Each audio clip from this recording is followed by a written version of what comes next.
bajitunda. Olonde the one that fits ya. Katigende bajitunda.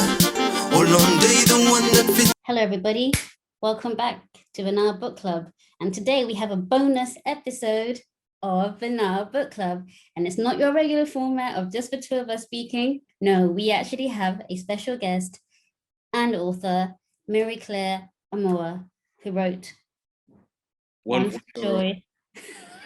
Sorrow, Two for Joy. We got to remember, get the title right. But yeah, One for Sorrow, Two for Joy.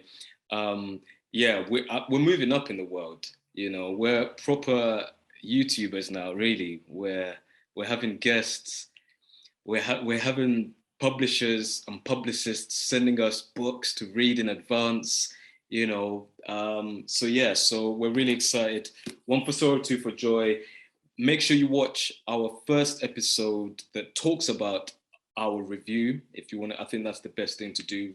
Watch that first and then watch the discussion. Of course, read the book, which is out on the 18th of August. Could possibly be out by the time you watch this. But yes. You can pre-order it now, actually, and it's a fantastic book, and it was wonderful speaking to Marie-Claire, so we hope you enjoy it. Yeah, absolutely. You will enjoy it because, yeah, we covered a lot of ground. It's a nice, juicy hour of discussion around Ghana, around Brixton, around family and friends. So enjoy. Thank you, Marie-Claire. So we actually were hoping that you would introduce yourself, tell us very briefly, you know, the spiel that you typically give maybe for these kind of events, or at least what you have planned for many of your press kind of interviews. So the floor is yours. Okay, so hi everybody, I'm Marie-Claire Amuah. I am a British Ghanaian born writer and a barrister by day. One for Sorrow, Two for Joy is my debut novel, and I wrote it during the lockdown, and it's a happy product of that period. Snap. I am really excited for my book to go into the world. I'm very ready to release it. And it's been quite a serendipitous journey that has brought me this far. But it's really exciting for people to read it and for me to hear their thoughts and feelings about the book. And I'm super happy to meet with you guys to discuss it. So yeah, let's go. Fantastic. We were very rude to our viewers because we didn't introduce ourselves first. We're so excited that we didn't get our introduction out the way. So yeah, I'm talking, let me get so you get rid of my voice. I'm Kalungi Ssebandeke. I'm actor, writer, musician, various things. And I'm one half of the Nile Book Club, one of the co-founders. Yeah. Hi, Marie-Claire. I'm Katasi, and I wear many hats, from organizing, research, and project managing things. And I co-founded the Nile Book Club with Kalungi in the height of the pandemic, like 2019. And we're really happy to have you here and joining us. Thank you. I'm so happy to be here. Thank you for having me. Yeah. So just to kick us off, you know, you mentioned that you wrote the book during the lockdown. What inspired you to write it? So I wrote this book having stepped away from an incredibly demanding day job, and I was at a point in my life where I felt quite unsettled, and the only thing I felt like doing was writing. And I've always loved to write, but I think, like so many of us, depending on what direction your professional life takes, we lose as we grow older, is my experience, the opportunities to explore the creative parts of ourselves that may have thrived in childhood or in adolescence. And this urge to write was one that I couldn't ignore at all. And I felt this, sorry, that's my dog in the background. I felt this real desire to write pen to paper. And so I started that process, and it very quickly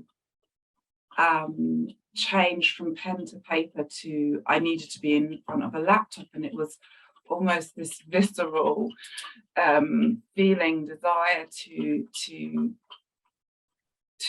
tell a story, or to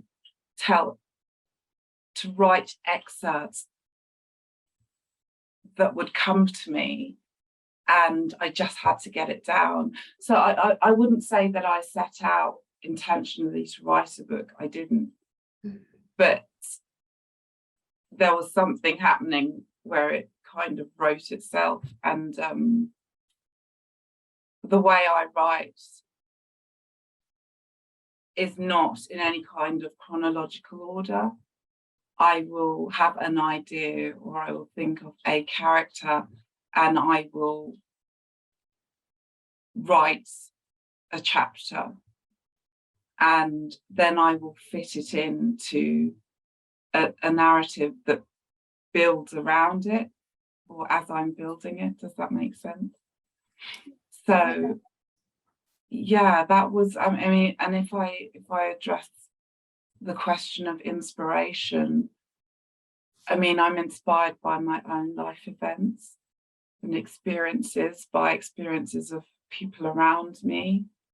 I take and I layer, and you know, I may start out thinking that I want a character to be a certain way, and then, you know, as I get to know that character more and more, I'll take maybe a feature of this person and that person, and I'll mix, and I'll, you know, and then I let my creative mind run free with that, and that's the product that we see.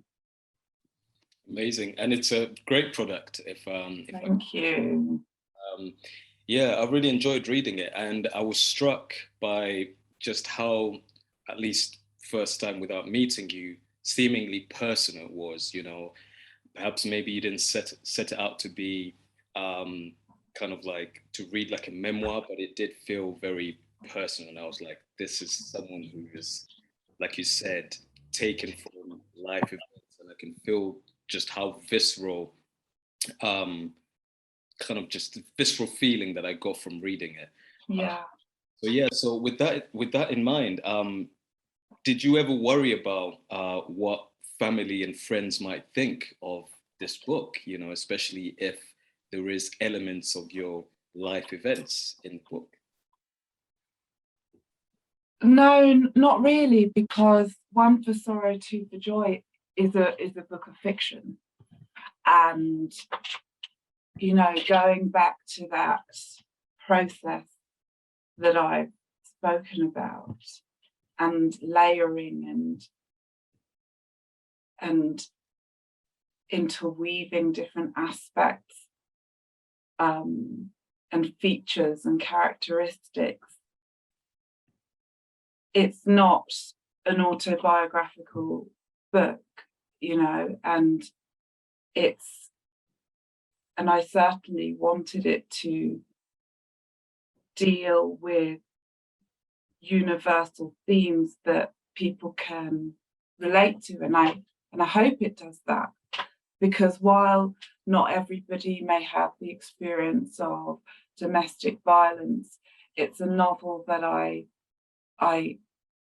certainly hope deals with the importance of friendship and support. It deals with themes of mental health and really how we recover from different versions of trauma, and how we learn to feel whole against that backdrop. And, you know, I think if we think about, you know, the statistic I see referred to is that 1 in 4 people identifies or struggles with a mental health challenge. Well, if that statistic is to be relied on, then Stella is a character that I hope so many people can relate to. So no, I don't worry. I don't worry because I hope it's a story that we can all identify with in ways that are constructive, you know, and that lead to discussion and understanding and hope, really. Yeah, and I forgot to say how much I enjoyed the book. Sorry. That's okay. I'm glad you enjoyed it. Funnily enough, Kalungi and I, it was July's pick, and by like day 10 or 11, we'd finished it, which is unheard of. It normally takes us the whole month. And like I text him, I'm like, you know, I want to ask you something. We've got a rule about not speaking to each other as we read. Okay. But we enjoyed it and literally devoured it. And for me, I learned a lot from Stella about my own experiences, the darker aspects, and of course at the happier moments. There was such a balance of like feelings in the book. But I wanted to ask about the friendship. And in the beginning of the book, you quote Dionne Warwick's song, That's What Friends Are For. And she has a very strong friendship group around her. And I just wondered, why was that really important for you to highlight? I am very observant of the fact that family, the idea of family can take so many different shapes and forms. We have the conventional family that we may think of instinctively, but we can also create our own types of families, and we may do so for a variety of reasons, but not every family is perfect. Stella's family is far from perfect. And, you know, I'm speaking of her immediate family, but if we go further back, their families had their own issues, because essentially this is a story of intergenerational trauma as well. And I really like to explore the idea of expanding beyond the conventional to create modern systems of support and love and identity that we might associate in traditional ways that are almost restrictive. So, you know, don't worry if your family doesn't look like the, you know, the John Lewis family in the Christmas ad. Don't worry about that, because you're not alone. Many people have that experience, but we can enjoy that same sense of belonging and love and support in different forms. And I think that's what Stella's friends give her, and they allow her to get to know parts of herself that she hasn't previously known or explored, or, you know, in her childhood have been suppressed and not allowed to flourish. And I think even if we think, well, while the book deals with some very serious themes, I hope something that came across is a sense of humour as well. And I certainly try to write in moments of joy and happiness and laughter. And I think that's something that Stella really only starts to enjoy in her teenage years, as she develops those friendships, and it's a different dimension to her character that that comes through. So her friends help her understand her self-value that I think is lost in her childhood. What do you think? Does that come across? It definitely did come across for me. But something else that kind of appeared, at least, or at least struck me, was Stella was on the receiving end of her friends' support a lot. Yeah. You know, when she was going through her breakdown, spoiler alert, you know, she had a big support, in particular her Irish friend, and her and everything. And just then became really apparent that she didn't kind of, at least it appeared like she didn't reciprocate it. Was that a conscious decision to kind of like amplify the dramatic elements of the book? Or was it just something that maybe was a character trait of Stella's? Or maybe the third option is perhaps I didn't pay attention to the parts where she was reciprocating the support. No, that's a really interesting observation, and I don't think you could be criticised for not paying attention to the parts of the book where she might be doing that. And without wanting to spoil the ending for anybody who hasn't read it, when we look at the lens through which these events are being examined, the focus is Stella's experience, Stella's lived experience. And that is very deliberate. I mean, deliberate to the point of her evolving voice as we meet her as an 8-year-old child who speaks like an 8-year-old child, who describes events as an 8-year-old child would see and describe and feel and experience them, to the more mature Stella as she goes through secondary school, as she becomes an adult, as she's, you know, enters working life. The lens is very sharply focused through her eyes. And I wrote the book like that because I wanted people to feel what Stella felt and what she feels. And first person present tense, certainly as we open and through the majority of the book, is a deliberate choice again for that reason.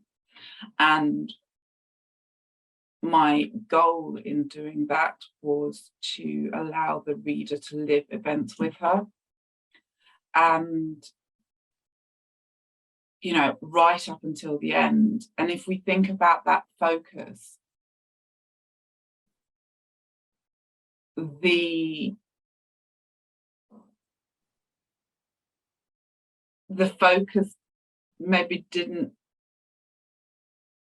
rely on exploring in great depth what she gives to those friendships, but more on the implied understanding that to be a part of that group, which is so evidently supportive to her in her hour of need, she must reciprocate it, because why else would she be a fundamental part of them?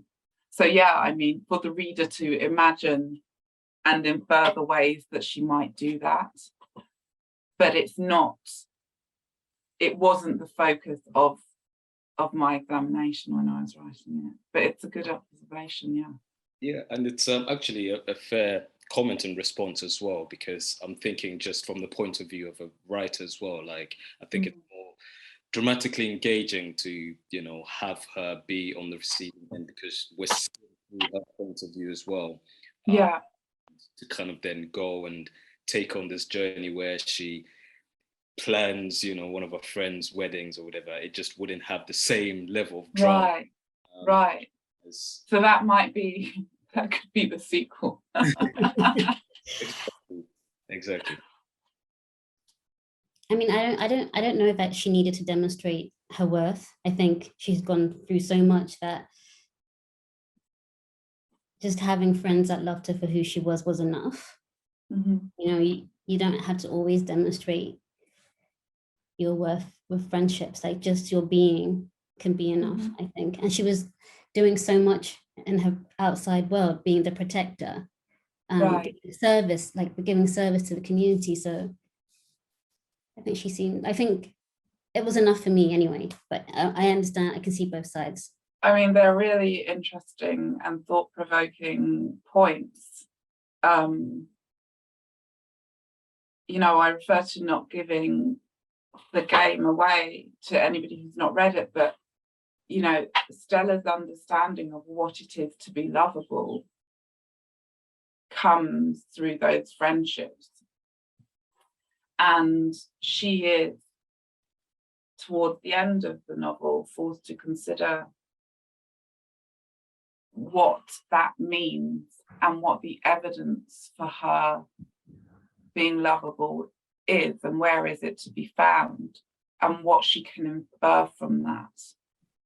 And I think, in addition to the role she plays in her family, there is much inference to be drawn from the role that she must play within her friendship groups. And while there is much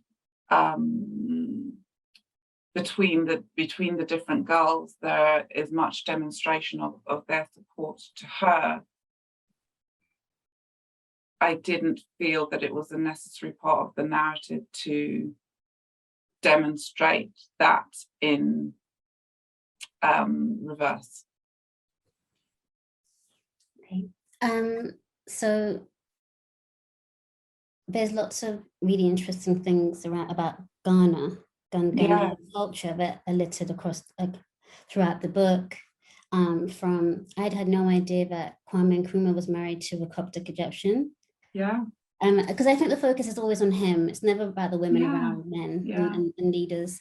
From what else was interesting? It was just the mating, not the mating ritual, but the wedding ritual, the tradition. The knocking, So it was interesting to sort of see Stella's identity, and I wondered, this is two questions in one, do you think she saw herself as British or Ghanaian or more of a South Londoner? And what was your intention with sort of amplifying or sort of giving out those facts about Ghana and its cultures? Great question, and the answer is all of the above. Okay. I think she identifies as a South Londoner, as a British South Londoner of Ghanaian parentage. And I think that writing in the early scene in Ghana was a wonderful opportunity for her to explore that part of her culture and heritage.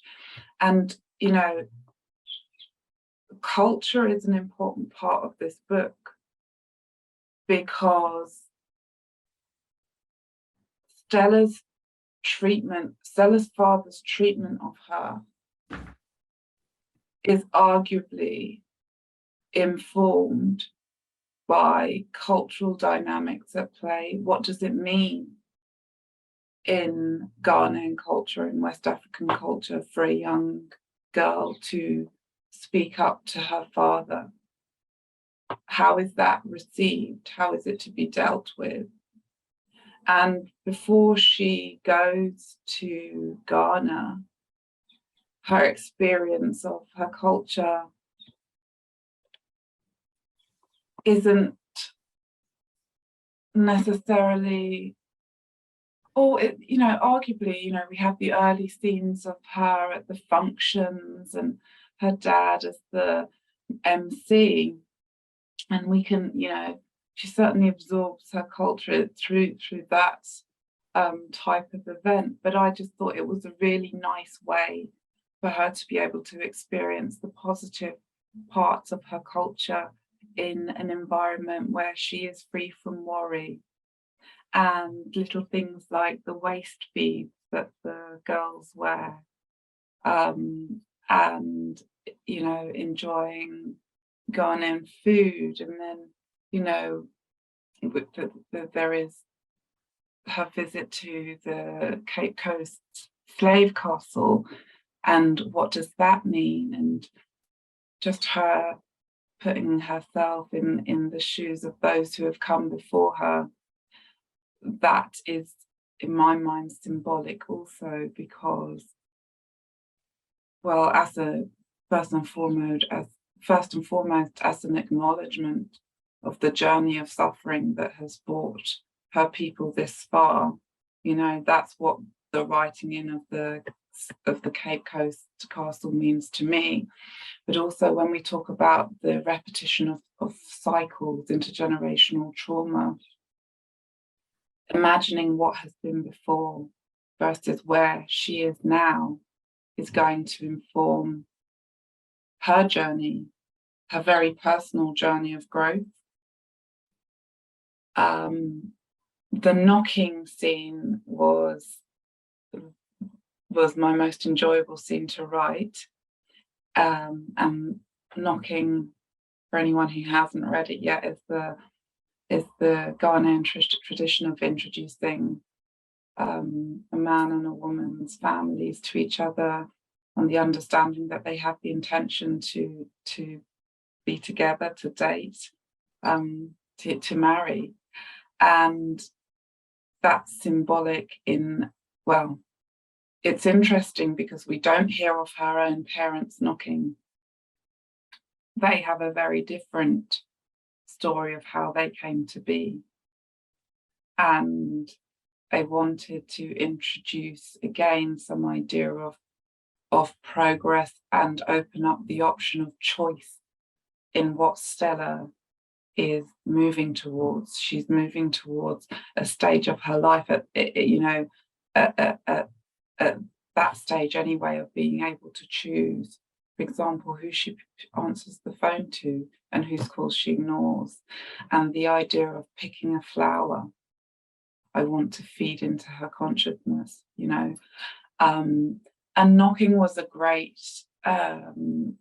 base of research for me, because I had to sit down with my Ghanaian research masters who know so much more about, you know, those aspects of the culture than I do. And what does this symbolize? And then, you know, what does it mean when this gift is given, and what is this orator's role, and what does this person do? So it was really fun. I learned about my own culture too. And I don't think Stella can be said to sit exclusively in a Ghanaian camp or a British camp. I think she is, as we all are, products of our environment, and sometimes that includes, you know, a mixture of cultures, and that's what Stella's experience is. Yeah, I mean, wonderful to hear about your process as well, like the researchers you had, the Ghanaian researchers, and also the thought process behind a lot of these great moments in the book, in particular, the Cape Coast element was so vivid. And you know, I kind of was revisiting it after I'd read I'm halfway in reading David Olusoga's Forgotten Black British History.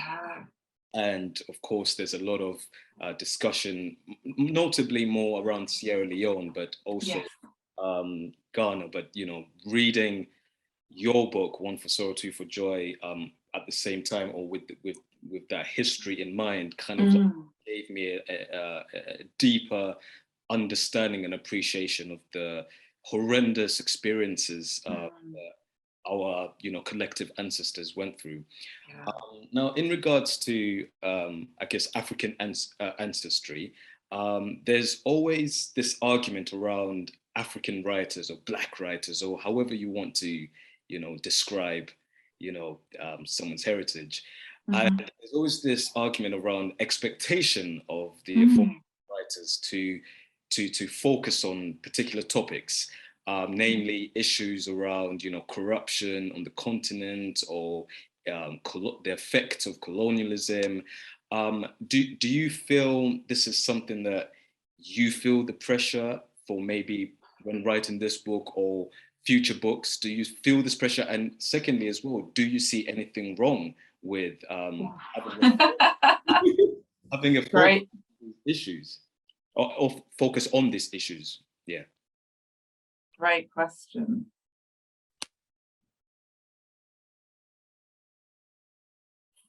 Firstly, I didn't feel any pressure to do anything. I wanted to write a story, the story that I wanted to tell. There are certain issues in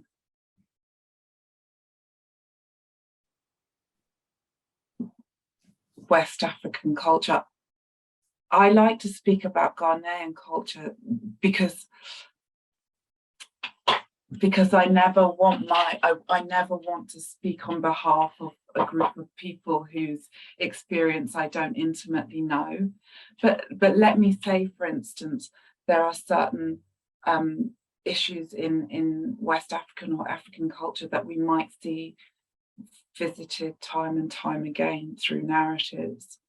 And I don't think we can ignore that. And if they are themes that resurface time and time again, then I think we're better off considering why that is. And for Stella, any themes that can be said to have been drawn from that body of or the collective of ideas that are revisited time and time again are because they inform to some extent or degree her experiences, whether directly or indirectly. And I think that has to be the case for other narratives that address the same or similar issues. And in doing that, it's an exploration, I think, it's a worthy exploration of our culture and identity, to consider how the past interacts and relates to the present. My hope is that the thought process doesn't stop there. Certainly in Stella's case, I made a strong case, or sought to make a strong case for it not stopping there, because any child who like me is a child of parents who moved from, in my case, Ghana to London in their 20s, and I'm a first generation British Ghanaian child born here. The expectation and the hope is that each generation does better. And I never want that to be for myself or for Stella without reference to the past. I want to layer the case for progress on the foundation of the past, so that neither she nor we move forward blindly, but with reference to what our ancestors lived and experienced, which has allowed us to occupy the positions we do now, and how we can contribute positively to our communities going forward. And, you know, that's my personal view, but I would extend that hope to Stella as a character. How is she going to deal with the situation she finds herself in. How did her mother deal with it? How is she going to deal with it? What does that say to us as readers, about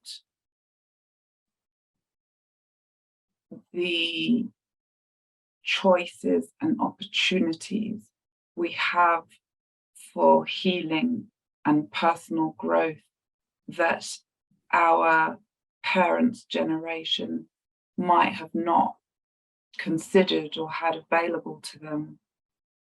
And how does that inform our well-being and our ability to heal and to learn how to love ourselves and to feel whole against the backdrop of trauma in whatever form you consider it, whether that's the trauma of domestic violence or the trauma of our ancestors? I hope that that theme can be understood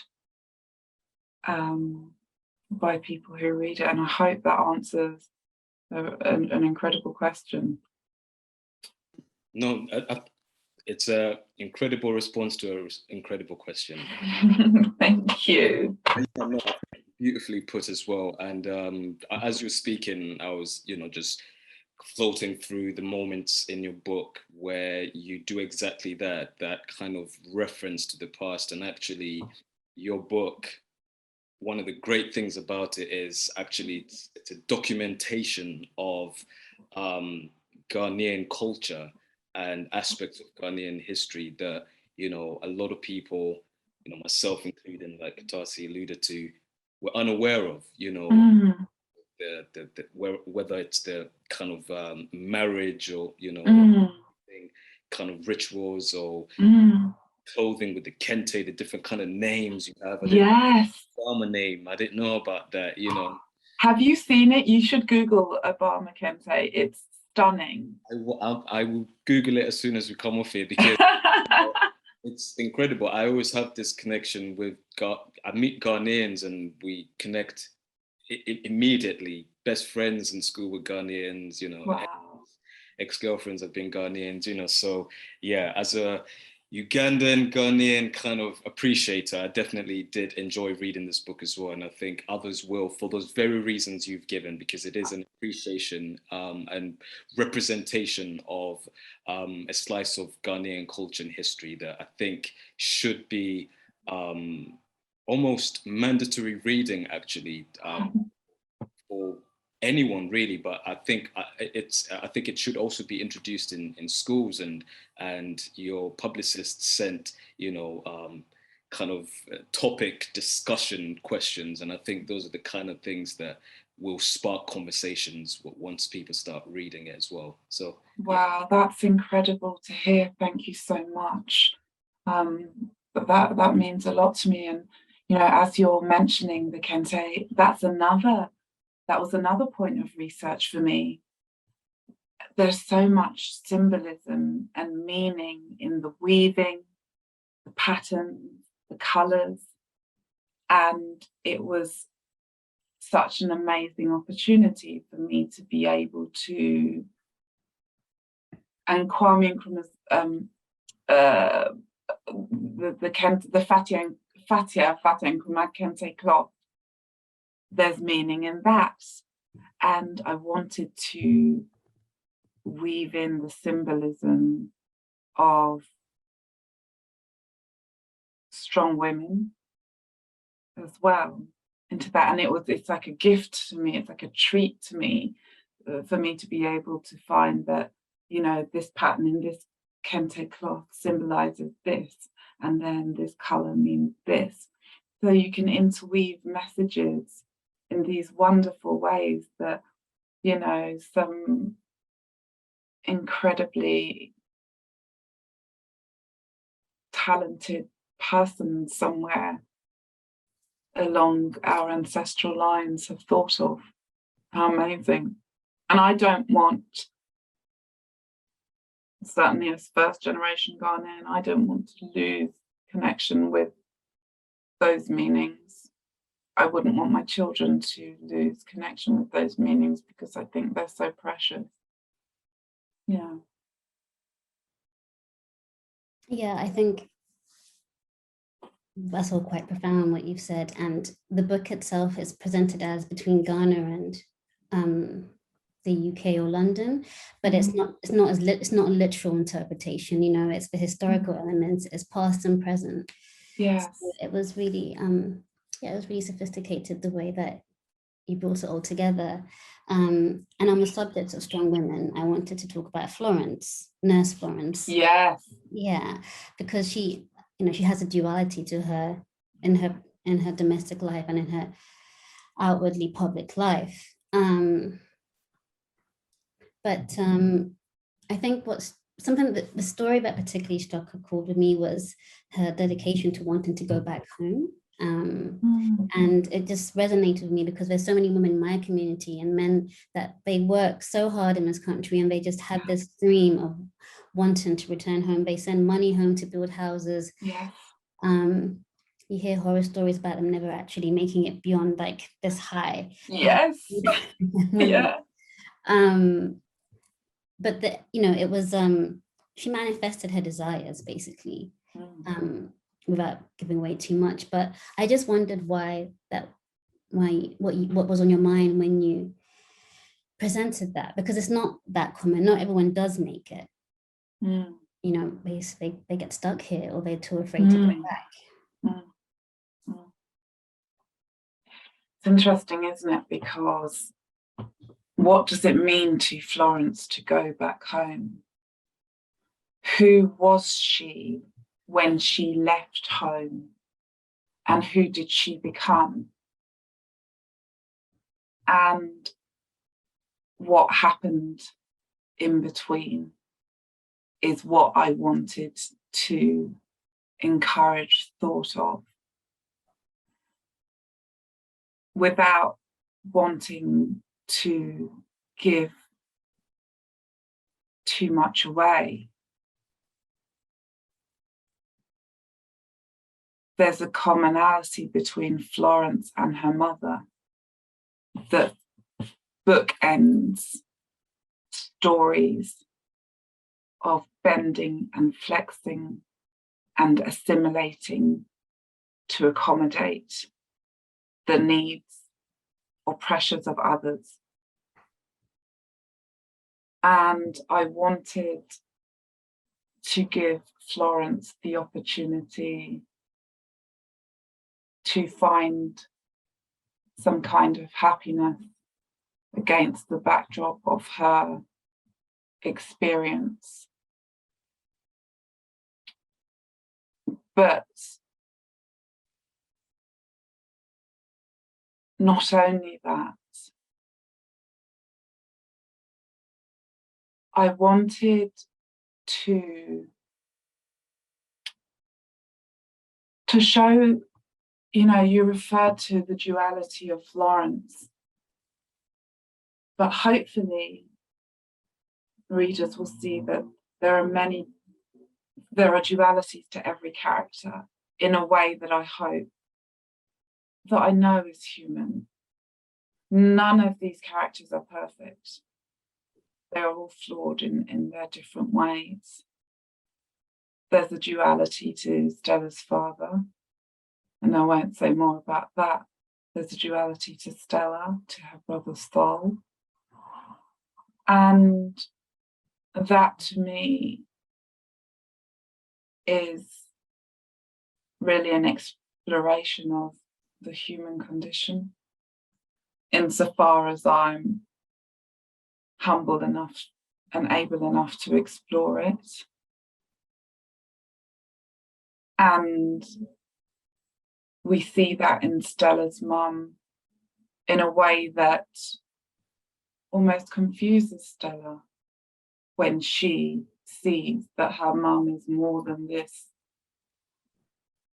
person that she has known within the confines of her home, and as the victim of domestic abuse. But hopefully it also alludes to a strength in her mum, her ability to go back home and to rediscover. We get a glimpse, her mother's, you know, into her mother's second chance, if you like. But hopefully that's another reference to the strength of character that I hope is also not lost in her mum's experience. Because it's a very different experience, isn't it, to Stella's in a way. But although a character who does suffer, I hope also that there is a discernible strength to her as well. You guys' questions is like blowing me away. They're so thought-provoking and perceptive. Yeah, it's amazing. The Nile Book Club does, you know. Yeah, I mean, chapeau. And one of the things that I do as well, I went to Uganda recently, and there was a lady who was shot in these bags. That's Kente.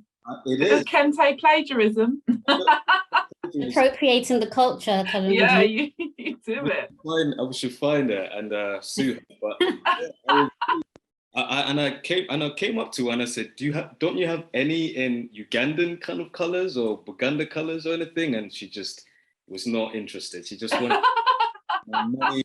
That's it. She didn't want my questions around. Well, I love it. I love that. Well, it's funny, isn't it? Because every once in a while I'll be walking somewhere and see somebody with a Kento bag, and I think, oh, there's a lot behind that print, you know. There's a lot, and one thing I haven't done that I really want to see is I want to see them weaving it, because it's such an art. And actually, don't you find it interesting that men are the weavers and the women stitch it together? I didn't think, oh, yeah, like, yeah, riddle me that. But yeah, I mean, we reach far and wide, don't we? No, I think, yeah, Ghana's, I mean, you know, it is a country that has that kind of historical first of being, you know, the first African country to, you know, gain independence from, you know, the European colonizer. And yeah, it's had such a big impact. And I think it's the first country that African Americans typically go to when they're discovering their African roots. And December, I think it's a money-making month for, honestly. Yeah.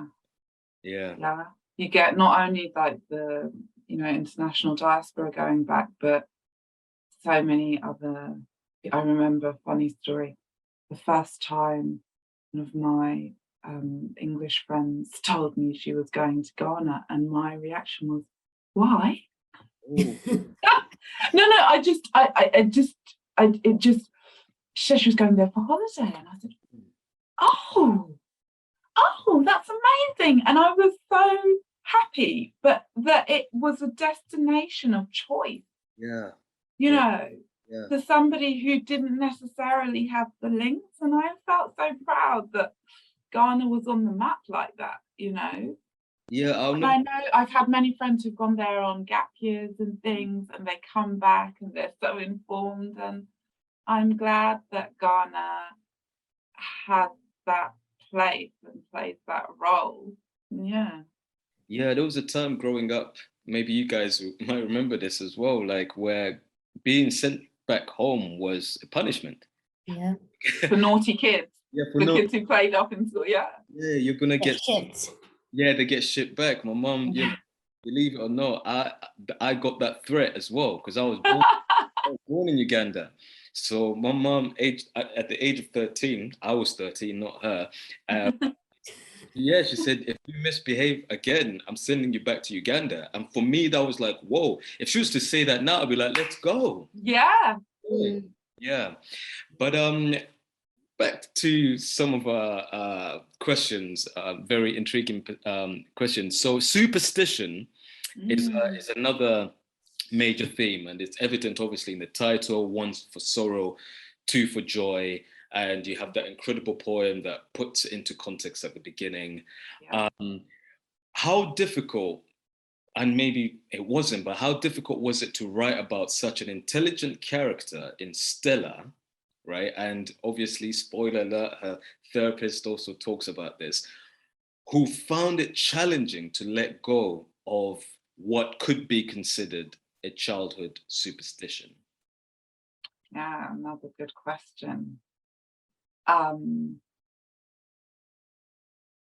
superstition plays a really important role because from the earliest age, although she doesn't know it, or she wouldn't recognize it as such, her touching of wood is her attempt to try and control the uncontrollable events that are unfolding around her and happening to her.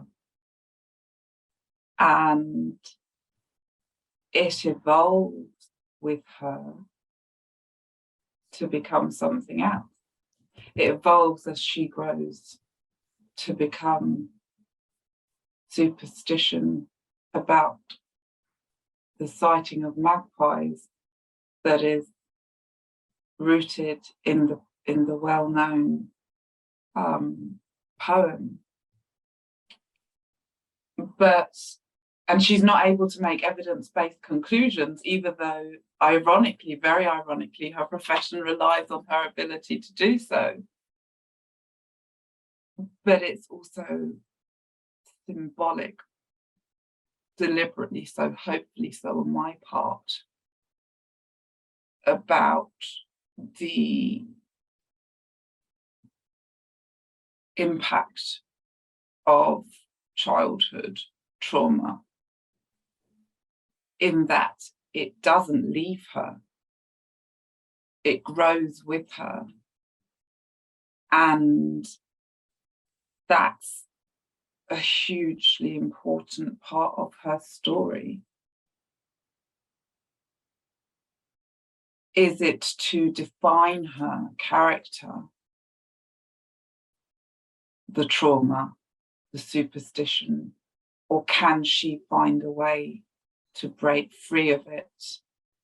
And breaking free of the superstition, because of how it attaches to the trauma, is my attempt to symbolize a journey towards breaking free from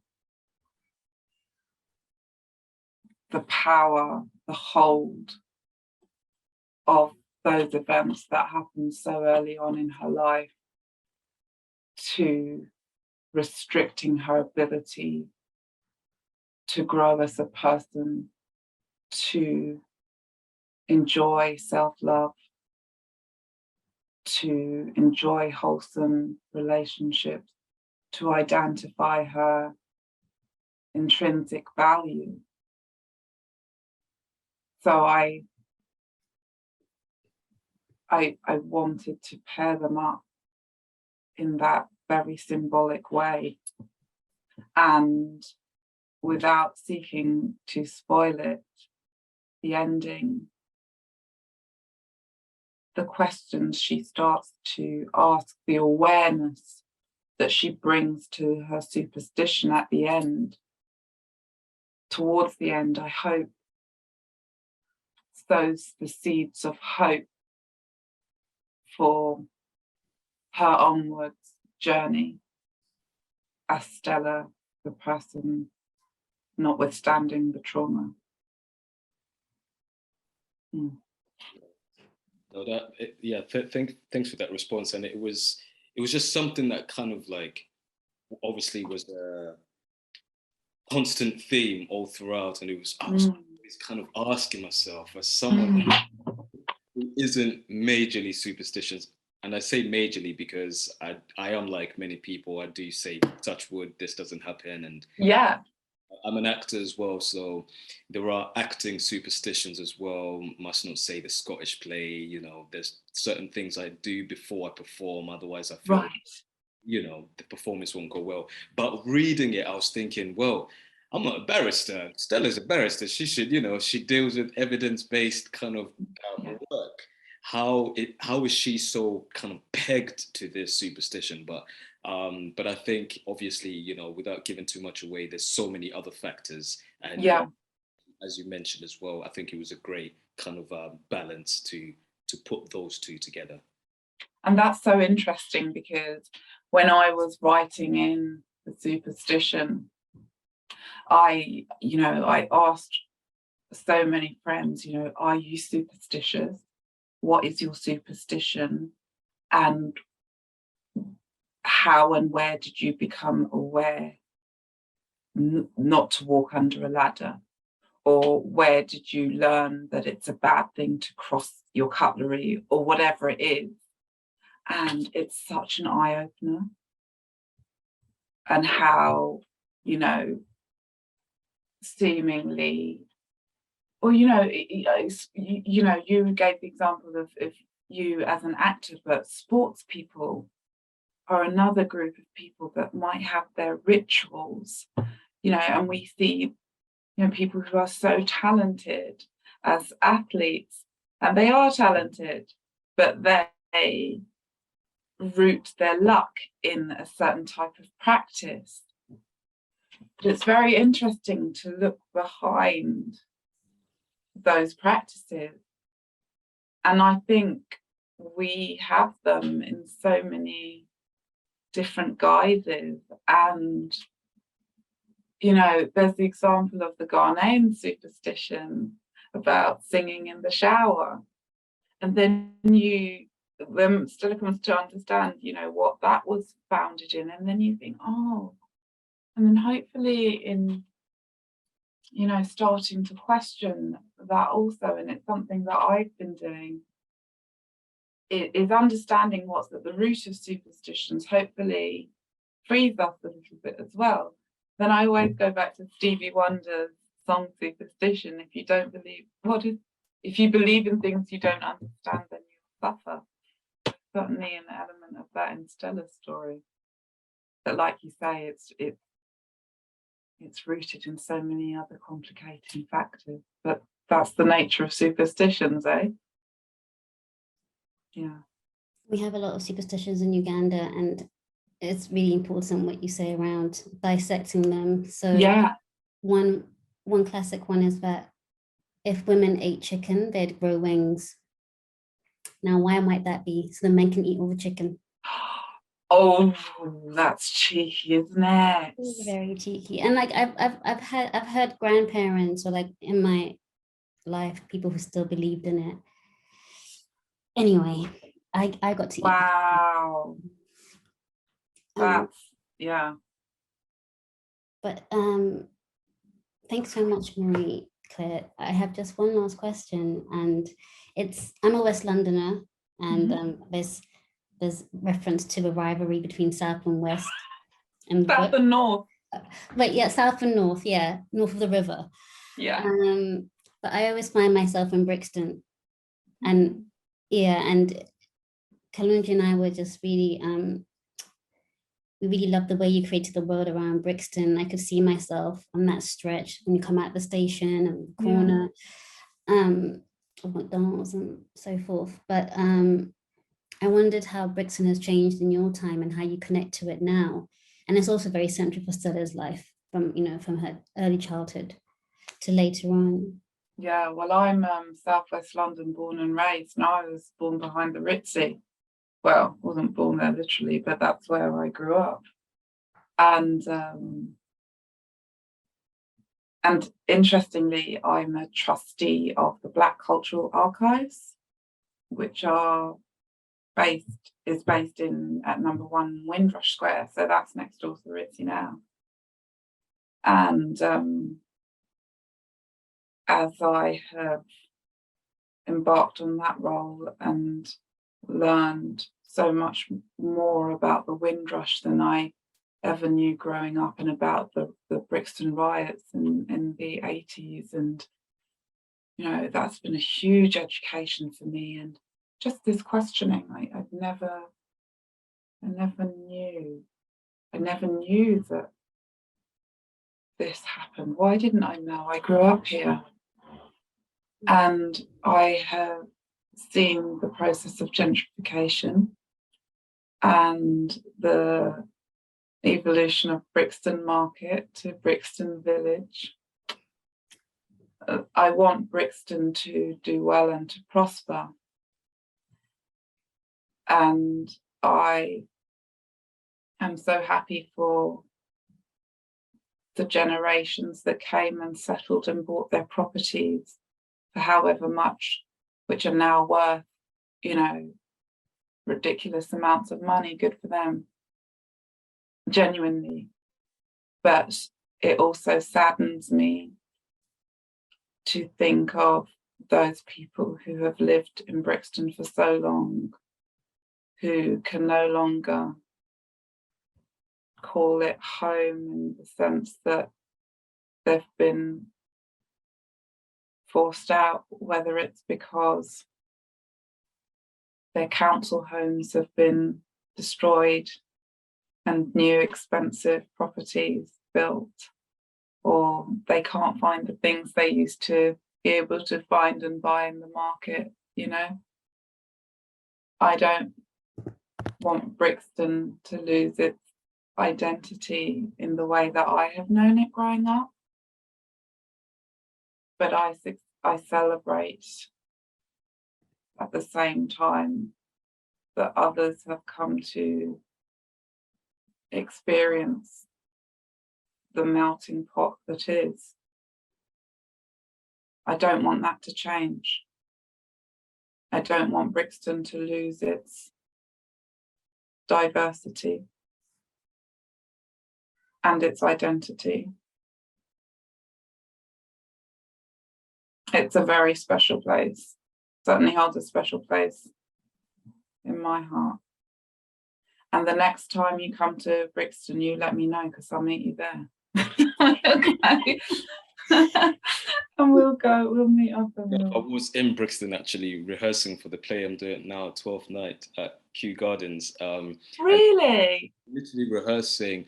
You go towards Killet Road, which yes, in the book is one of the yeah that frequents it, and then you go towards. We were rehearsing actually at St. Stephen's Church. You know St. Stephen's Church.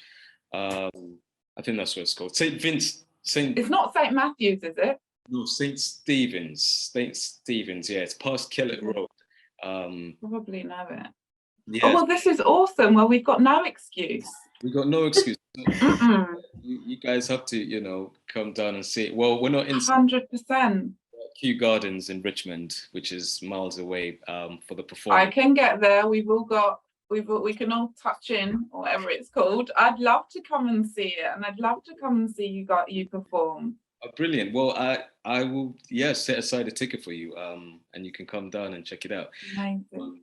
With that in mind, or rather with that said, we just want to thank you, Marie-Claire, for taking out the time to not only write the book, but to talk to us about the inspiration behind the book and all the various themes behind it. I think I can speak definitely for myself, but I'm confident that Katasi agrees that it's been a very riveting, eye-opening discussion that I know our Now Book Club viewers and members will enjoy listening to after they've read the book, which comes out on the 18th of August. I know, it's just round the corner. Exactly, bro. It's looming. It's looming. Can we also, before we go, can you see the colours of the Ghanaian flag in the cover? Did you know that? I didn't notice that. I would have been so sad if we'd left without that. Yeah, go. I see that. Yeah. I mean, I cannot take credit for this cover, but I absolutely adore it. I loved it the moment I laid eyes on it. And when you know the story, it tells the story in design. And this wonderful lady, Hayley, at One World Publications designed it. And the detail of the colours of the flag, I thought was just absolutely brilliant. So, yeah. Oh, well, I mean, I noticed the blue for the Victoria line for Brixton, and Yeah, the underground states that. Yeah. So I love the cover. Yes, so. But thank you guys for such honesty, for such considered and thought-provoking and perceptive questions. They are, you know, a joy to think about, and I hope in answering them I've done justice to the thought behind them. But it's been such a pleasure to speak with you both, and I hope we'll see each other in person before too long. Thank you, Marie-Claire. Thank you, likewise. Thank you so much. Thank you. Have a lovely rest of the day. You too. Bye. Kironde and Kalungi Ssebandeke, the one that fits ya.